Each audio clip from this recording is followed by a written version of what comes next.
everyone! Welcome back to my YouTube channel.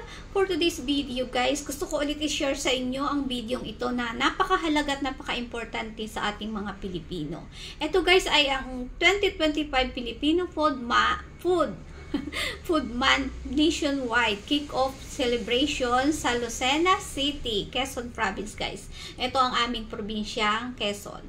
So guys, panoorin nyo po ang video ito. Nandito ang ating Pangulong Bongbong Marcos at kanyang pinagtitikman po yung mga pagkain na iba't ibang luto, iba't ibang putahe na ang kaugalian na ating mga Pilipino na minana pa sa ating mga ninuno hanggang sa ipapamana sa bagong henerasyon. Na ito po ay talaga namang napakasarap na mga pagkain. Alam ko po ito dahil taga Quezon ako. Iba-ibang klase ng mga luto, mga kakanin, lahat na nandito po. Kaya guys, panoorin nyo ang video ito. Oops, sa mga hindi pa po nakaka-subscribe sa aking YouTube channel, please like, subscribe, and don't forget to click the notification bell para updated kayo sa aking mga bagong videos. So please watch this video.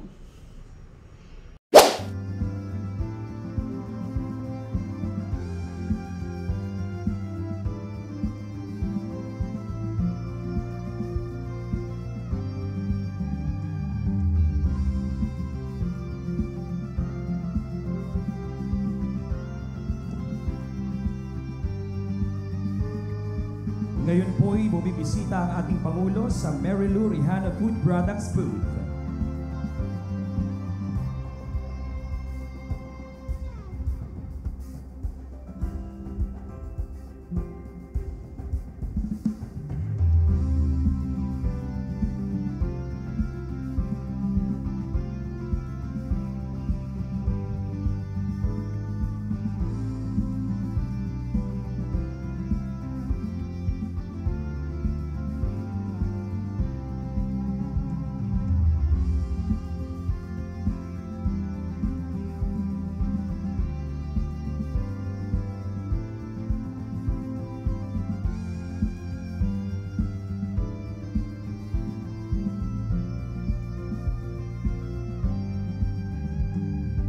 Kasalukuyan naman pong bumibisita ang ating Pangulo sa High Value Crafts Marketing Cooperative of Quezon.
Kasalukuyang bumibisita ang ating mahal na Pangulo sa Pinagdanlayan Rural Improvement Club, MPC, and Tayabas City Coconut Farmers Agriculture Cooperative.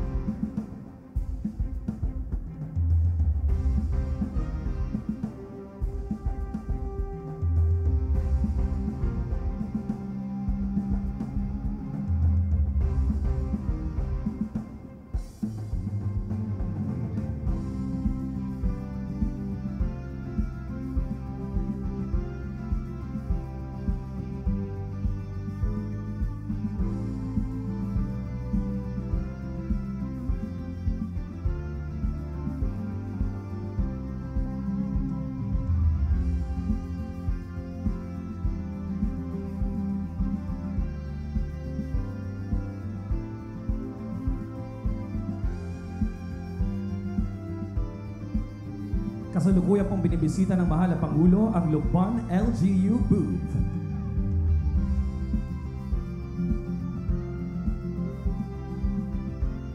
At nakikita rin po natin na tinitikman ng ating mahal na Pangulo ang ipinagmamalaking produkto ng Lukban, ang Longganisang Lukban.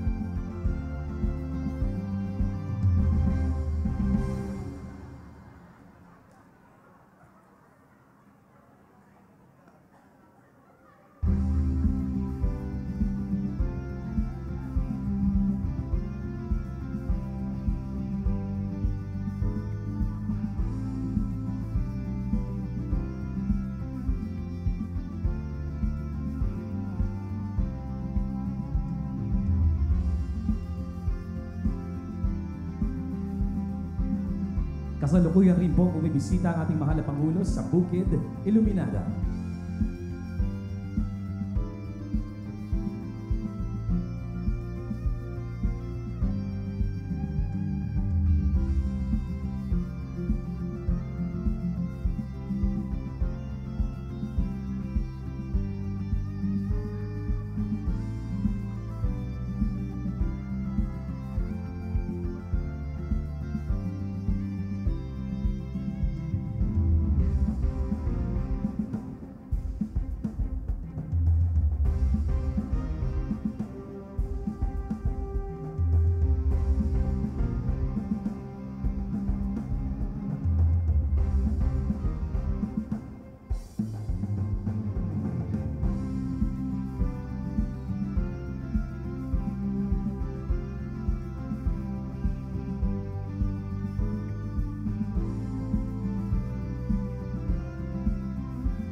Ngayon naman po ay kasalukuyang nabisita ang ating Pangulo sa booth ng Cities.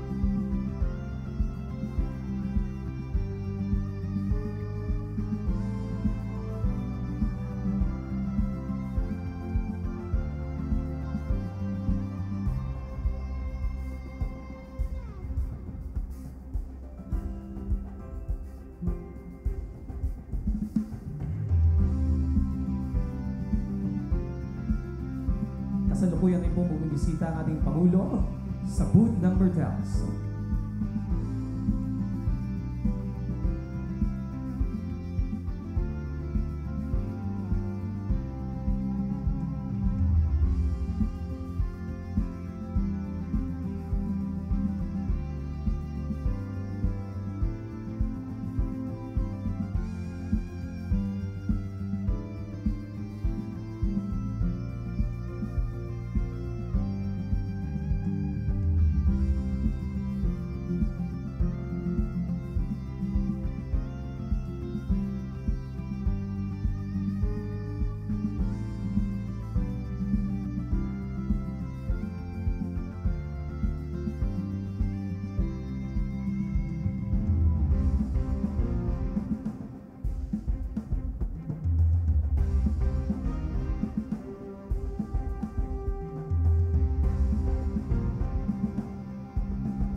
Kasalukuyang bumibisita at nakikipagkwentuhan po ang ating mahal na Pangulo sa Be Good Farm.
Kasalukuyang bumibisita po ang ating mahal na Pangulo sa Girisoles Sunflower Farm.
Ngayon naman po ay bumibisita ang ating mahal na Pangulo sa LGU San Antonio Booth.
Ngayon naman po ay bumibisita ang ating mahal na Pangulo sa booth ng 4K Cacao Farm na nagbibida ng mga produktong gawa sa kakao.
Ngayon po ay bumibisita ang ating mahal na Pangulo sa Junta Cafe.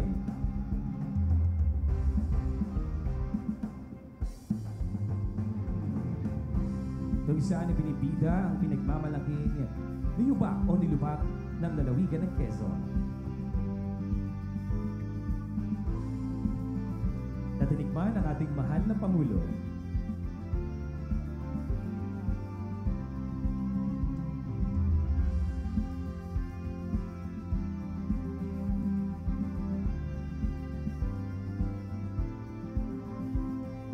Ngayon naman po ay bumibisita ang ating mahal na Pangulo sa Cibada Philippines Incorporated booth.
Ngayon naman po ay binibisita ng ating mahal na Pangulo ang Department of Tourism Region 4A booth.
Ngayon naman po ay binibisita ng ating mahal na Pangulo ang booth ng Philippine Culinary Heritage Movement booth.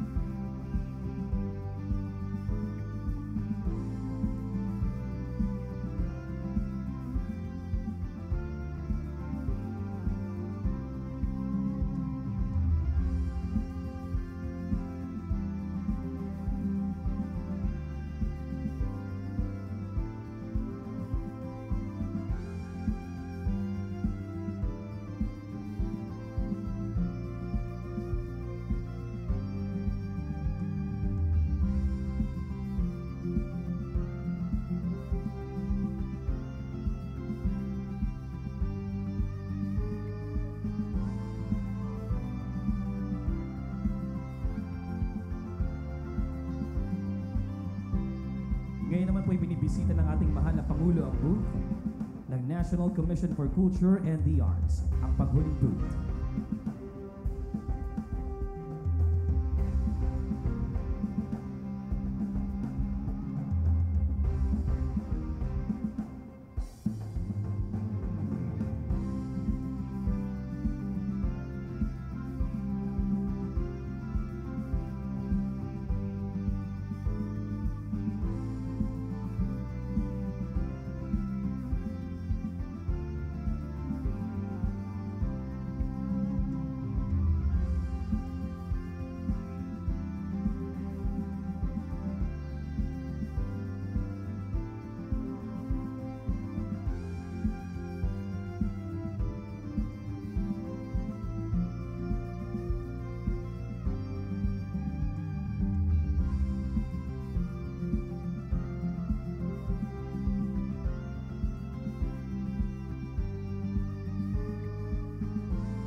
Siya na po nagtatapos ang tour sa exhibit booths ng ating pong mahal na Pangulo. Maraming salamat po, mahal na Pangulo.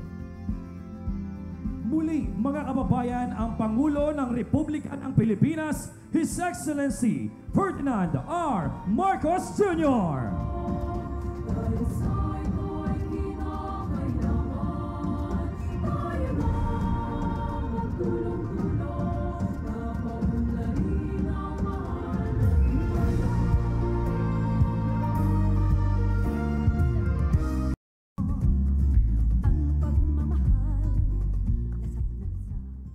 Maraming salamat po. Minamahal po namin na Pangulo ng ating bansa, President Ferdinand Bongbong Marcos Jr., Secretary Kiko Chul Laurel Jr., mga kabalikatan po natin na mambabatas, Congressman Mike Tan and Congressman Reynan Arrogancia, mga kapwa po natin na manggagawa sa pamahalaan. Pasasyahan nyo na po yung boses ko, naubos na. Sa atin pong mga bisita, ang atin pong mga katuwang sa industriya ng pagkain at agrikultura, mga kalalawigan, magandang umaga po sa inyong lahat. Taos puso namin po kayong tinatanggap again dito po sa aming mapayapa, papaunlad, masaya, at pinagpalang lalawigan ng Quezon. Gusto ko pong sabihin na ang araw na ito ay makasaysayan at hindi namin malilimutan. Dahil una, binisita ulit tayo ng ating mahal na Pangulo. Hindi niya tayo nalilimutan. Pangalawa, ay dito po inilunsad ang Filipino Food Month o ang buwan ng kalutong Pilipino. Ito po'y pagpapakita ng suporta ng ating minamahal na Presidente doon sa sektor ng agrikultura, ang patuloy na pagpapaunlad ng agrikultura at seguridad ng pagkain. Palakpakan po natin ang ating minamahal na Pangulo. Pagdating po dito sa aming lalawigan, I guess nakita at natikman ng ating minamahal na Pangulo kung gaano po kasagana ang ating pagkain dito sa ating lalawigan. Naobserbahan po niya na locally produced and processed at ibinebenta sa merkado. Pero siya na rin ang nagsabi na tulungan natin dahil nakita niya yung mga kulang pa. Paano pa natin may improve nang sa ganon ay maging sustainable pa ito na pamamaraan na pinagkakakitaan ng ating mga kalalawigan. Kanina natikman po niya ang longganisa natin, ang atin pong malinamnam na habhab, hindi lang niya natikman pero alam niyo na kung ano ang unique kung paano kinakain ng habhab. Hindi po gumagamit ng kubyertos, no? Ganun din, may mga panghimagas po tayo na nandyan po ang ating makrema na budin ng Tayabas. Nagtataka si Presidente kanina ano yung kulay violet, no? Yung atin pong masarap na puto bao ng Unisan. Meron din po tayo na curious siya nung makita yung ating pinagong at meron na tayong ube na pinagong at this time. Meron din tayong na-showcase na mga made of rice or black rice, red rice na kape at siya mismo ay tumikim dito. Yung mga pagkain na yan, alam ko saan man sa ating bansa ay sumasalamin ng iba't ibang istorya, no? Kultura at kasaysayan ng atin pong lalawigan at rehiyon. Kaya po, sasamantalain ko ang pagkakataon para magpasalamat po sa Department of Agriculture sa patuloy po ninyo na ibinibigay na suporta sa atin pong mga magsasaka. Bibigyan ko po ng pagkilala ang ating mga magsasaka. Maraming salamat po sa inyo pong contribution. Palakpakan po natin sila. May mga mangingisda din po tayo dito, artisans. Meron din po tayong mga chefs, mga food enthusiasts, no? Thank you so much po sa pagsiguro ninyo na meron pong ihahain sa hapagkainan ang pamilyang Pilipino. Again, wini-welcome ko po kayong lahat and Happy Filipino Food Month, ang buwan ng kalutong Pilipino. Maraming salamat po at magandang umaga sa inyong lahat. Maraming salamat po, Governor Tan. Upang magbigay ng kanyang mensahe, pagdidetalye sa programang Filipino Food Month Kick-Off Celebration at pagpapakilala sa ating panauhing pandangal, tinatawagan po natin si Agriculture Secretary Francisco Chu Laurel Jr.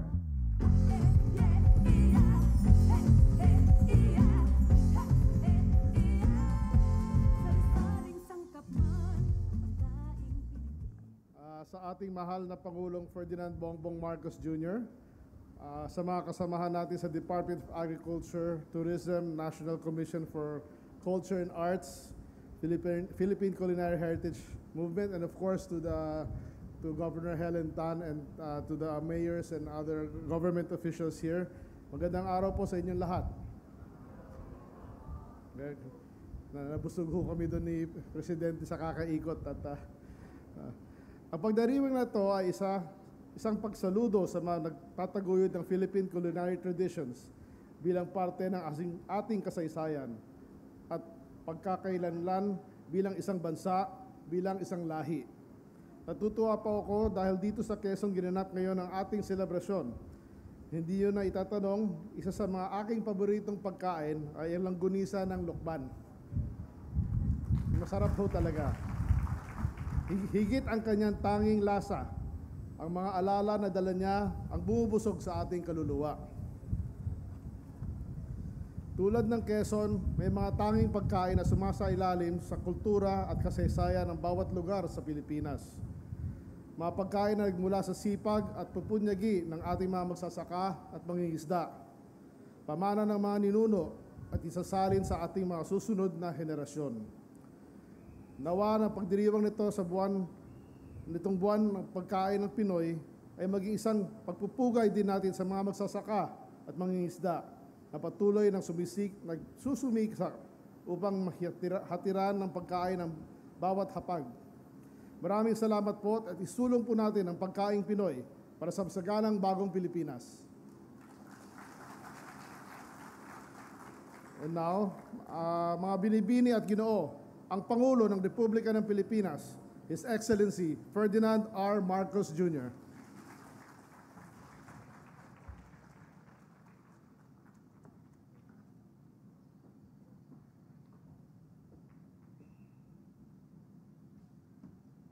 Maraming salamat sa ating DA Secretary Kiko Tiu Laurel sa kanyang pagpakilala. Magsiupo po tayo. Ang 3rd District Representative ng lalawigan ng Quezon, Reynante Arrogancia. Ang 4th District Representative naman ng lalawigan ng Quezon, Representative Keith Mika Tan. At ang ating host dito sa ating selebrasyon ngayon, ang ating Provincial Governor ng lalawigan ng Quezon, Governor Angelina Tan, mga kasamahang lingkod bayan, mga kagalang-galang na panauhin, magandang umaga po sa inyong lahat. Ngayong buwan, ipinapaalala na sa atin ang kahalagahan ng pagtatangkilik sa lutuing Pilipino.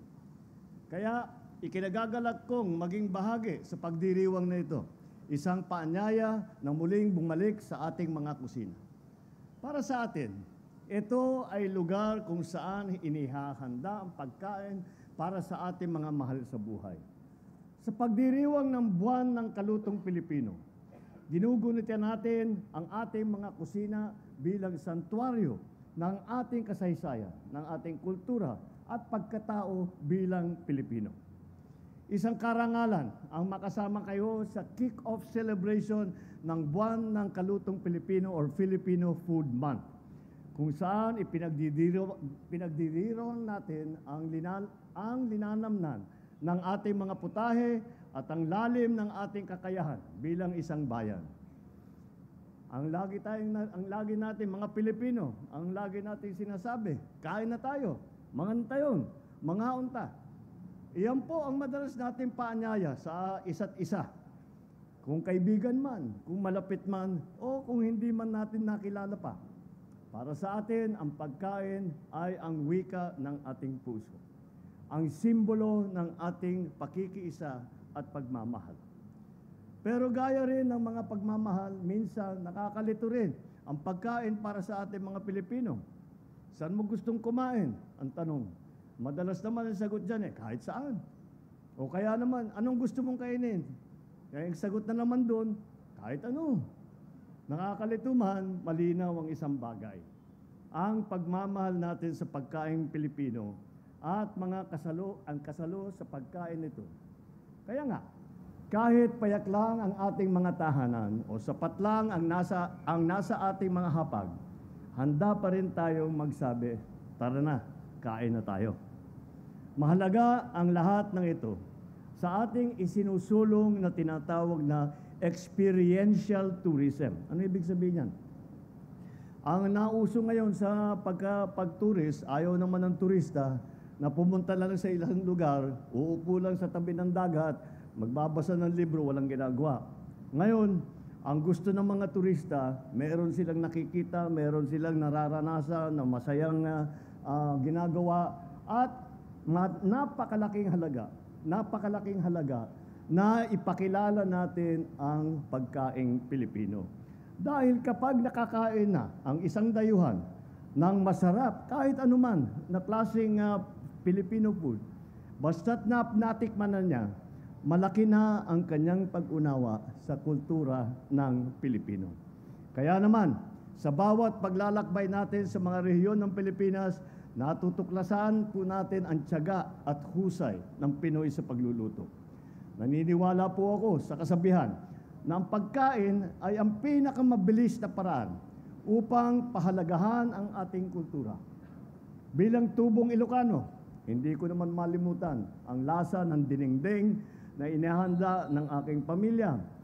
Sinasabi nga yung aking ama, yan lang ang kinakain. Basta pagka yung kahit na may bisita, Yung mga bisita, steak ang kinakain. Yung aking ama doon, kinakain pa lang niya, isda, dinengding, walang kanin. Kaya naging sikat nga sa buong Pilipinas, itong simpleng ulam na mula sa sariwang gulay na hinahaluan lamang na bagoong o patis, may konting pait at alat na ating binabalik-balikan.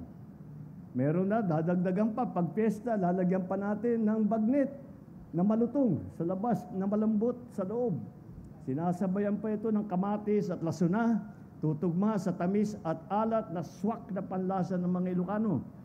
Tawag po namin dyan KBL, kamatis, bagoong lasuna.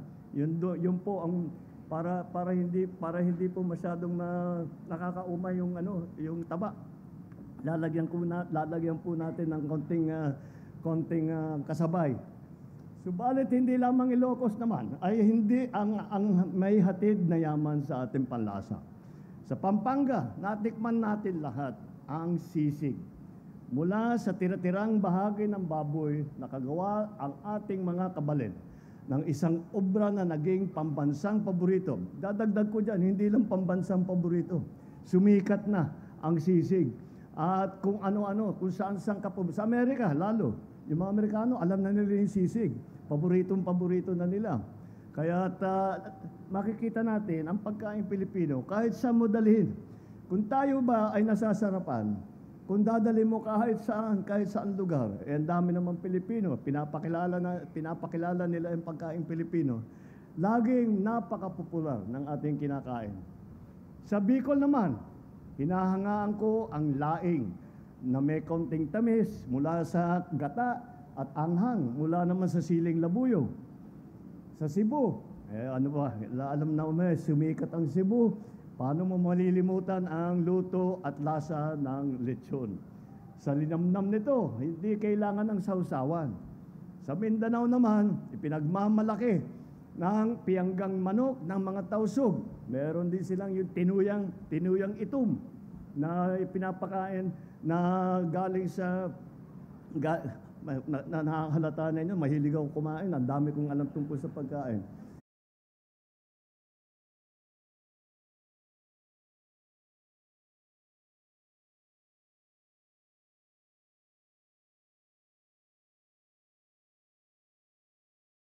Ang dami kong alam tungkol sa pagkain. At yan ay tinuro sa akin ng aking ina. At yung father ko nga, dinengdeng lang ang kinakain. Yung mother ko, ang talagang mahilig magluto. Kaya natikman po natin lahat yan. At siyempre po, dito naman sa Quezon, natikman po natin kanina ang pansit habhab, pansit na kinakamay at kinakain na diretso mula sa sariwang dahon ng saging. Mas lalo pa, sumasarap ito pag linagyan pa natin ng topping ng longganisang lukban na may tamang asim, sarap at masarap na bawang.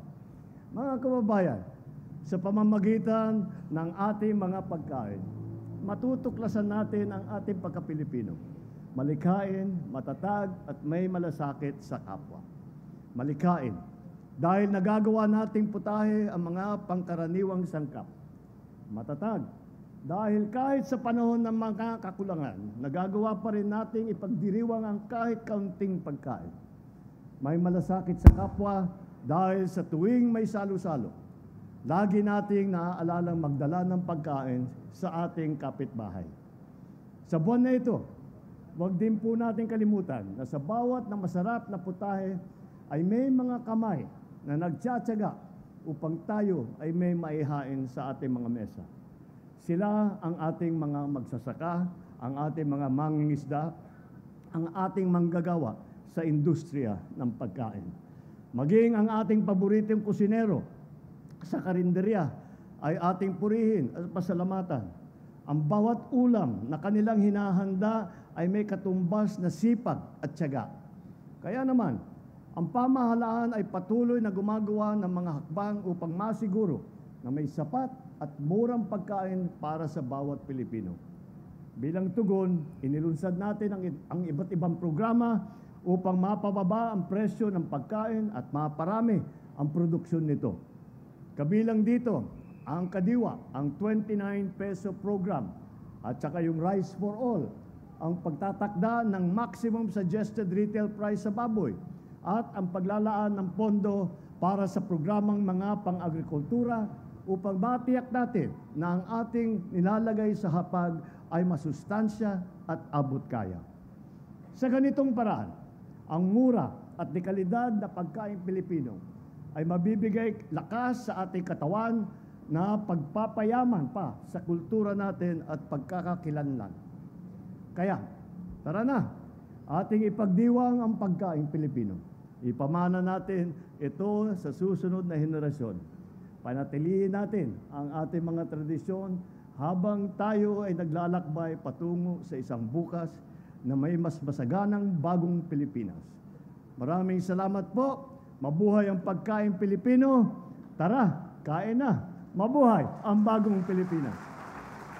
Maraming salamat po, mahal na Pangulo.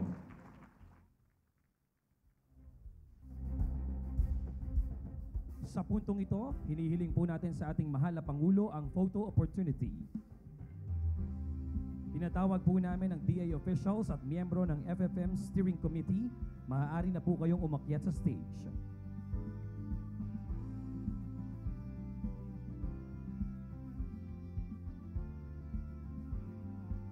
Local government officials ng Quezon, please stand by.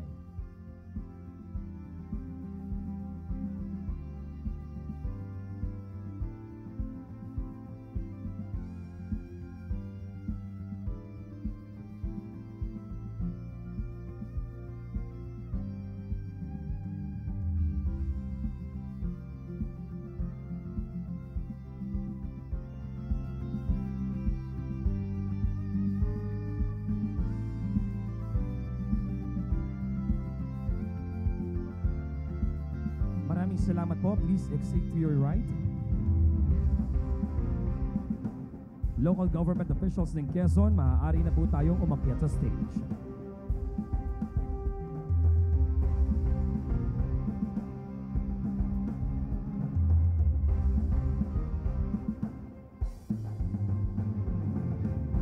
Representatives of the farmer cooperatives and associations, please stand by.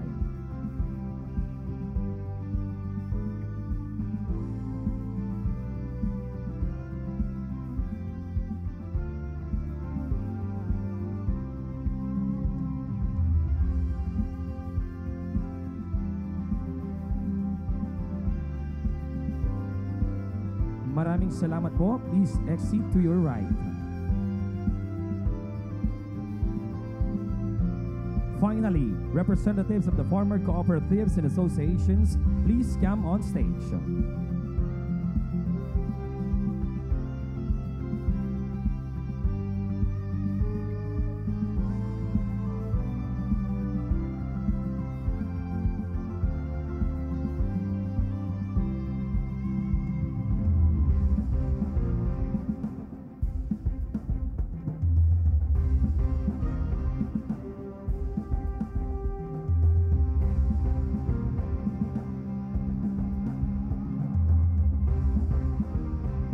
Maraming salamat po. Please exit to your right. At maraming salamat din po sa ating mahal na Pangulo sa pagpapaunlak sa ating photo opportunity.